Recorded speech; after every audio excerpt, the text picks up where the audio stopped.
Welcome to the Veterinary Marketing Podcast, where it's all about helping your veterinary practice attract, engage, and retain clients. Broadcasting a new podcast every Monday from sunny Southern California, here's your host, Brandon Bashirs.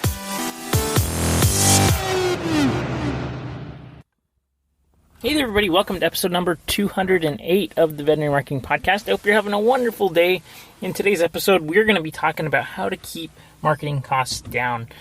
And we're going to talk about a few kind of creative ways to do that. I think especially as we see spikes in costs, or if you're just trying to maintain a good budget, I think this is going to be a really helpful episode for you.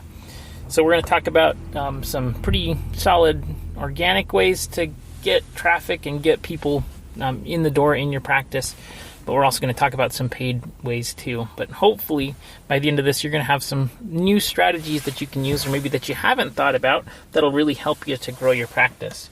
Before we begin, I just want to mention, as always, if you haven't done so already, be sure to subscribe in iTunes, Google Play, Spotify, wherever you get your podcasts from. And if you could do me a huge favor, please leave an honest review. I would really appreciate it. I'd also like to mention that if you're not a member of the Veterinary Marketing Nerds Facebook group, you should totally head on over and join. I think we're at about 2,000 members now, which is fantastic, super exciting. If you have any questions, comments, or need help with anything, that's the place to get it. So be sure to head on over there. It's facebook.com/groups/the Veterinary Marketing Nerds. And let's jump into today's episode. So a few things.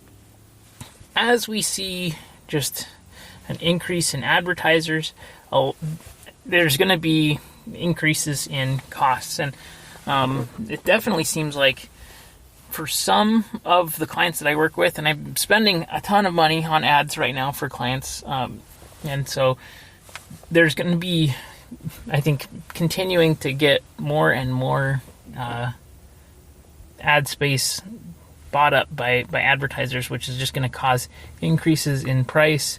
And I think it's really important to consider that there's a few things that you need to do to make sure that you're going to be able to consistently get results at consistent prices. Because if you're not able to understand, what's going on, or you're not able to plan, it's going to be difficult to grow your business. And so I know that we're at the mercy of the ad networks if we're trying to run ads, or we're at the mercy of the social networks if we're trying to get distribution organically.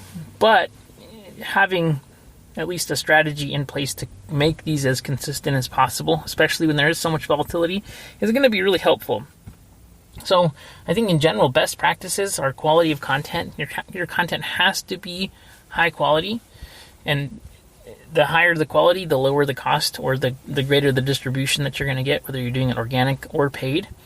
And so I really suggest, as a practice, having a good mix of content that is professional and high quality, as well as stuff that you're making on your own.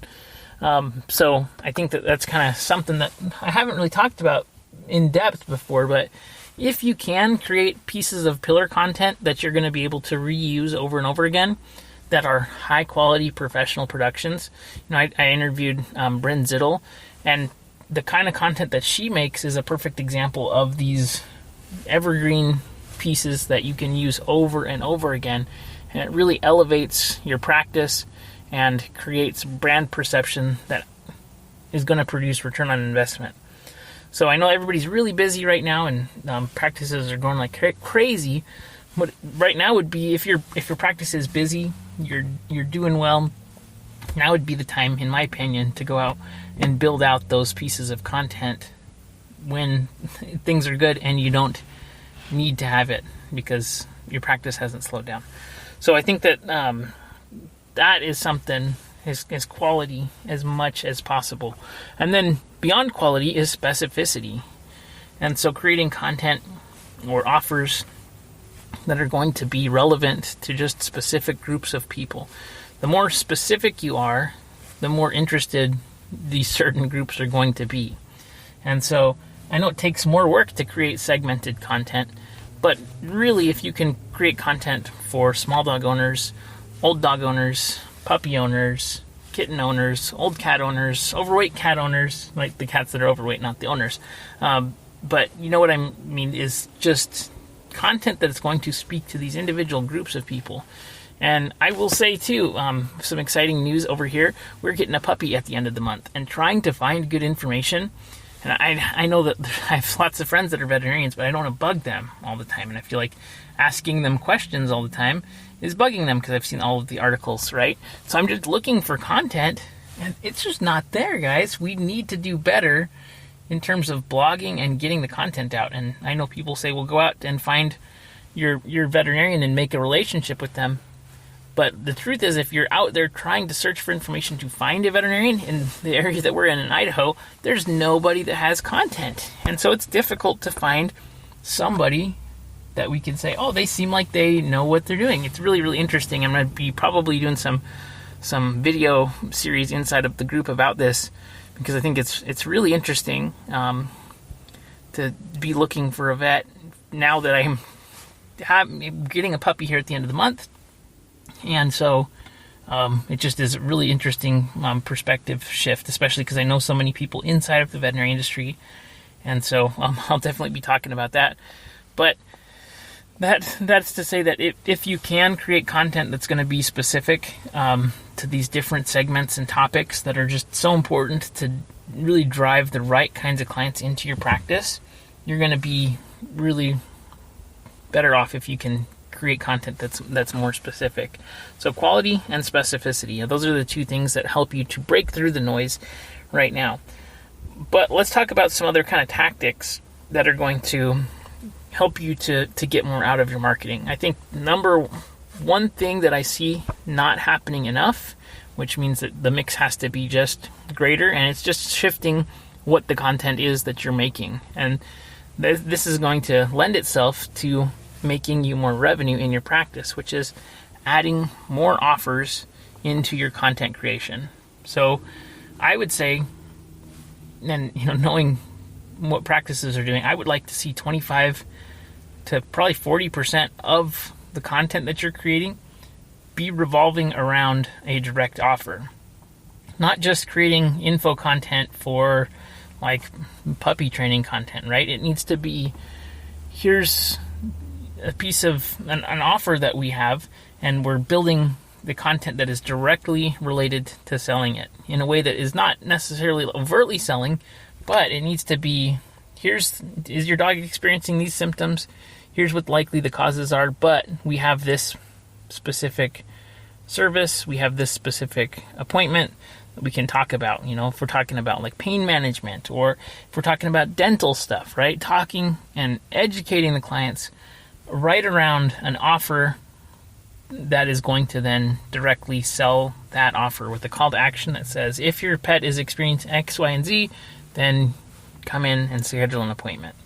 So having a better mix of kind of content that's awareness, which veterinary hospitals are great at, and just adding more content that's going to help to drive actual offers of people in the practice.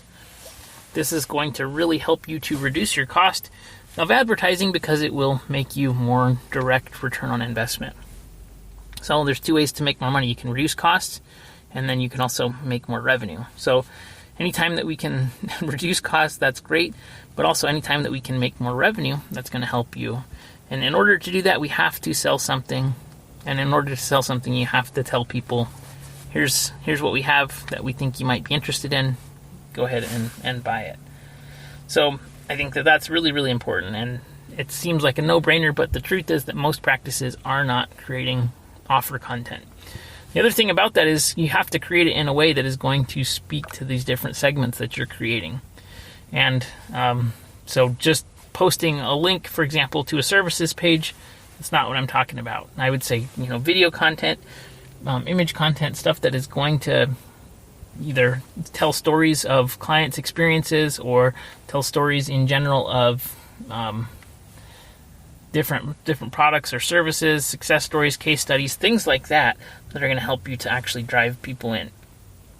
So aside from those kind of strategic things, let's talk about some tactical things that you can do to make sure that your advertising is not running out, and your marketing in general is not going to be super expensive or super ineffective, right? If you're not getting results on your marketing, if you're putting stuff out, nobody's engaging with it, or nobody's seeing it, then it becomes expensive because you're basically wasting your time or employees' time, and you don't want that. So, things that we can do to maximize organic traffic, and there still is organic traffic out there that you can do. Number one is anytime you create content, be sure to put it out to all of your lists. So you want your lists to see it, you want to be communicating with your lists, and they want to see what you have. So I know people are oftentimes afraid of sending out stuff on the, erring on the side of being too frequent.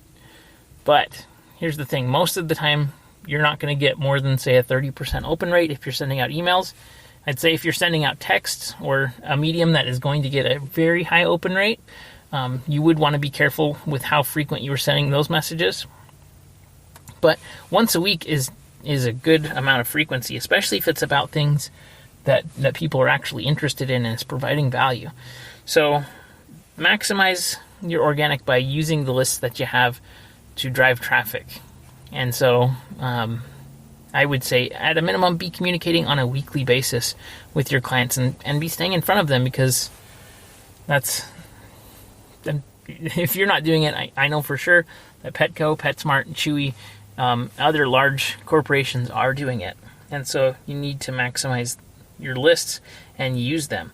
Another thing that I think would be great would be to create groups. We talked about this with Michael Shirley. Groups are one of the best ways to get organic growth and distribution for your content and actually provide value in a way that is specific to different groups of people. So, creating things like puppy owner groups or behavior training groups, or, all kinds of things that you could create. Pain management groups, senior pet groups, and make it local. And this will help you to get more out of Facebook for sure. So that episode with Michael Shirley was so good. I really, really suggest you go back and listen to it if you haven't, because it has so many ideas. Groups are, I think, the thing that's keeping Facebook afloat, especially through this political season that we have going on right now. And so if you can create groups, and a lot of the clients that I have, we're actually running traffic to groups where we're creating groups and we're saying, hey, we have this group, we think you might be interested, would you like to join? And so that's the way that we're creating growth inside of it. I don't think you necessarily have to do that, especially if you're doing a local group. You're going to get people that sign up for it. But that's, I think, a pretty good way to promote that. Another way that you could promote it is to create a marketplace listing for the group and create a free item. And then you'll find people looking through marketplace, and then they'll be able to sign up for the group. So that's kind of an interesting idea that I had about driving traffic to your group. And then also sending out emails or text to your current list so that you can be building this group as well. So groups are just fantastic. And the cool thing about groups is that you can also do the next strategy that I think is really effective, that you could use both in your groups, in your stories, as well as on your page. And that's going to be direct response social posts. And that's where you're basically asking for people, and you make an offer and you say, if you're interested, comment below or send us a DM. If it's in stories, you can put a little DM box there, but you could create promotional offers. You could create limited offers where you're going to do, you have 10 appointment spots for this rehab special that you're running, which includes extra comprehensive training for the pet owners, right? Or, whatever it is that you're creating. But creating a direct response social post is going to give you a few things. It's going to give you better organic distribution. And so when I say direct response, we're creating an offer with a call to action. The call to action needs to have exclusivity or scarcity or curiosity involved in it. Those three elements. And I think I'm going to probably do an episode on social selling because it's really, really effective. And if you can kind of get down the formula of creating content that's going to segment and identify the right groups of people who then, take it to the next level of wanting to comment and get something. Basically what you're trying to do is create a post that is going to motivate people to comment so that they can get it. And so in creating scarcity, if you say we only have 10 of these things, if you want one, comment below. The first one to come and get it gets it, type of a thing. So once it's out, it's gone. People don't want to miss out, and that's the fear of loss that's motivating them. Then we have exclusivity. So if, for example, you created a group for your Facebook page and you said, hey, we have this event coming up, and it's a training event, and we are going to open this up to the public, but wanted to give you first access. People will say, oh, I don't want to lose out on my special spot. And so that exclusivity is helpful. It makes them feel important, and then also gives them additional reasons to take action quickly. And so the last one is curiosity. So if you say, hey, we're considering doing these packages for puppy owners, it includes X, Y, and Z. We're considering opening this up. If you would be interested in something like this, let us know, and we can get you more details. And so you're not telling the price on things, or you're not telling all of the details necessarily. And so people will comment so that they can find out what the price is, and then you can follow up with them one-on-one. And this is called, I would call it social selling. And it's just really helpful in driving direct response leads. And I know it takes more time, but if you can get the right kinds of clients, or better clients, or sell better packages of products, or higher end products and services in here, it's going to be really, really helpful. So I think that is something that will help you to reduce your costs in advertising too, because it just is direct response right in these mediums. So another thing that is going to help you to reduce your costs is to make sure you're maximizing the contacts that you have. So you need to be using email marketing for sure. I still have seen, I would say 99% of veterinary hospitals are not using email marketing. This is the biggest no-brainer in all of marketing right now. Now, for sure, be building this list. Be building it. Just build it. And even if you are too busy to take new appointments, which I know is a lot of practices right now, still be building it, because this is going to be so valuable for you if you ever need to turn on something to get people coming in the door. The email list will help you to do that. The next thing I think is text messaging. Text messaging is so valuable because the open rates are crazy. Open rates and response rates are insane with text messages. So creating calls to action that are going to incentivize people to actually opt in with their text messaging. ManyChat is a great tool that helps you to text message. I know that Pet Desk does it also. So anyways, text messages, fantastic way. And if you're not doing it, still be building that list, because if you ever needed to, you could send out broadcasts, you could upload your text message list and use tools that would help you to get there. This is just cheap insurance for your practice. I mean, seriously, if you can build these lists and have them so that when you do need to use them, you have something to do, this is going to be really, really helpful, and it could mean the difference between staying in business or closing if it ever slows down. And I know I'm talking about that a lot, but the truth is we're going to be entering a recession that we haven't seen in a while. And so I really want you to be prepared, and the time to prepare is right now. Then the next thing that can help you is Facebook Messenger. Messenger is a great tool, and using ManyChat is free. I would sign up for ManyChat even if you're not planning on doing broadcasts yet. But what that's going to do is anytime somebody messages you, it will then build up your Messenger list. And so, again, we're doing list building here. And with that, you get to own your list and things. So I know Messenger is still an app. You don't get to necessarily own that. But open rates on Messenger are typically in the 90% rate, which is amazing. And you can do so many cool things inside of Messenger.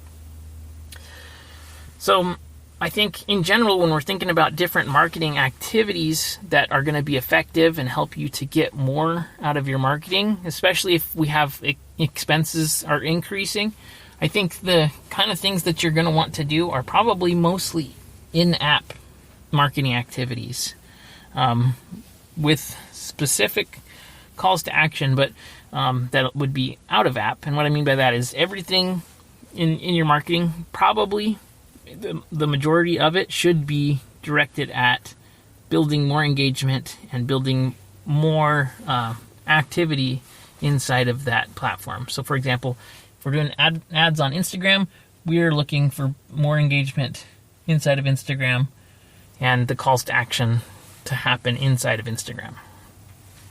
If we're doing Facebook, we're looking to build our Facebook groups. We're looking to do calls to action inside of Facebook. And what that's going to do, if we're doing that as the majority of the strategy there, with specific calls to action for like specials or offers that we're rotating through, if we're doing that, we're going to keep our CPMs low, which is our cost per 1,000 impressions. And so then when you do decide to go and create an ad that is going to send them to your website or someplace else, you will be able to have affordable and consistent CPMs as long as the offer is going to be relevant to the audiences that you've been building. And so it's all about building engagement, context, and relevance so that when you do decide to create an offer, you're not getting a huge spike in ad cost. The businesses that I work with that are not good at creating content or that are not good at creating specificity so that they are really engaging with the right kinds of offers and the right audiences, they see huge differences in the cost per action than those that are actively building out content. And so this is just incredibly important if you ever want to use Facebook to drive clients, or Instagram to drive clients into your practice. These kind of principles are super important so that you're able to maintain good ad costs. So I hope this was helpful to you. I know it was a little bit complicated for sure, but if you have any questions at all, please don't hesitate to reach out. Again, be sure to join the Facebook group, The Veterinary Marketing Nerds, and we'll see you on the next episode. Have a great day, everybody. Talk to you later.